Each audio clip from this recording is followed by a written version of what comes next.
Pada zaman dahulu, ada seorang pasangan suami istri miskin yang sedang mencari nafkah berkeliling di negara antah berantah.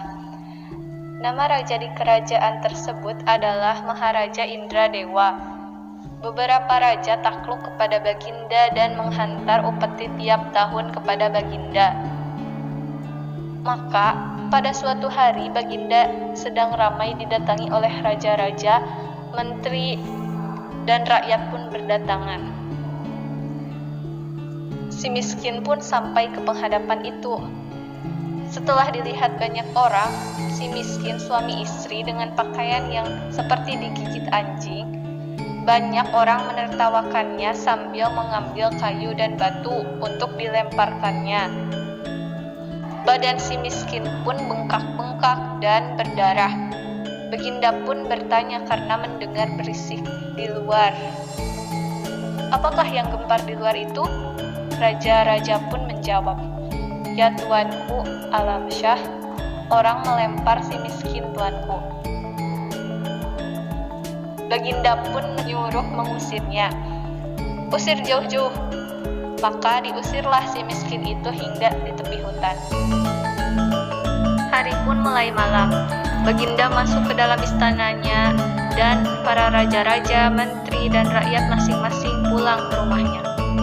Adapun si miskin, ia tidur di dalam hutan itu. Setelah siang tiba, ia pergi ke dalam negeri untuk mencari nafkah dan sampailah di sebuah kampung.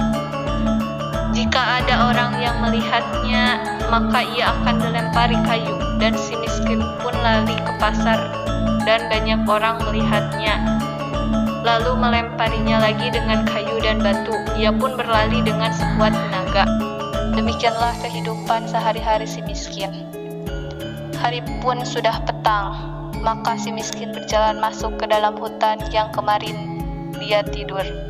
Sekarang pun dia tidur di sana dan ia membersihkan darah-darah yang kering di tubuhnya. Kemudian si miskin tidur di hutan tersebut. Pagi pun telah tiba, maka si miskin berkata kepada istrinya, "Ya Tuhan, matilah rasaku ini, tubuhku sangat sakit rasanya." Dan ia pun terseduh-seduh menangis. Istrinya sedih melihat suaminya menangis. Ia pun ikut menangis sambil mengambil daun lalu diusapkan ke tubuh suaminya sambil berkata, "Diamlah Tuan, jangan menangis." Dan suaminya bangkit hendak mencari ambat yang muda yang dapat dimakan olehnya dan istrinya. Beberapa lama setelah itu, istri si miskin itu hamil 3 bulan lamanya. Istrinya menangis karena ingin memakan buah mempelam yang ada di dalam taman raja. Lalu suaminya pun berkata, "Diamlah, jangan menangis. Kakanda akan mencari buah mempelam itu. Jika dapat, Kakanda akan berikan pada Tuan." Dan istrinya pun berhenti menangis.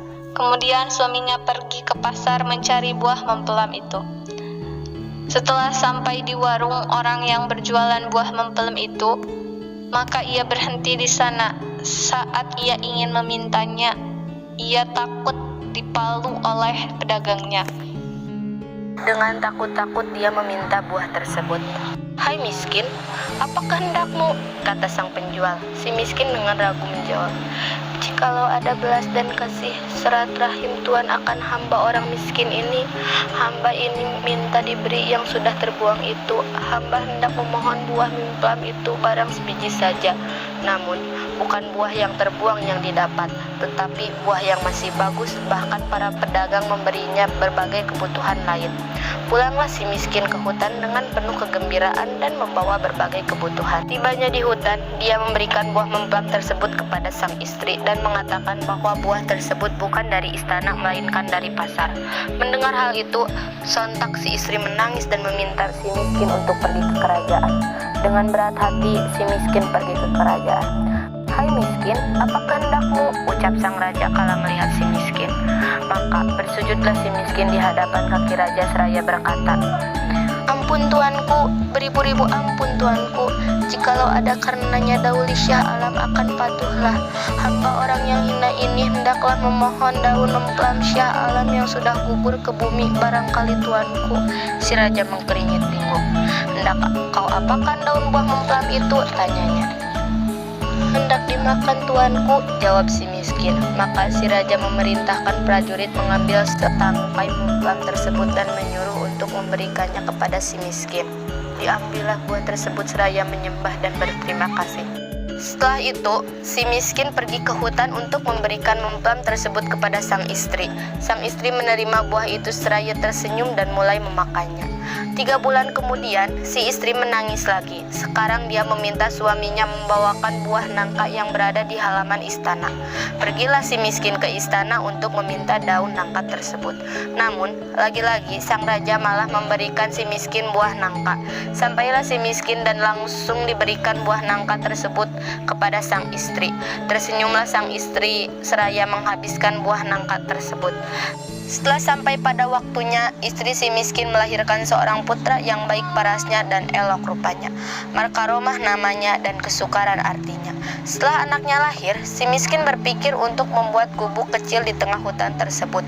Maka digalilah tanah itu membuat lubang untuk menancapkan tiang.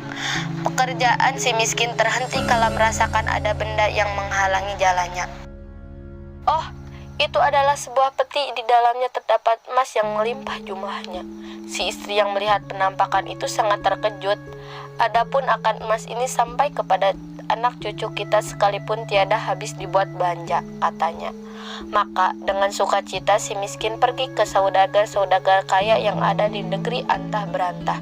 Setelah bertemu, ditukarkanlah emas tersebut oleh saudagar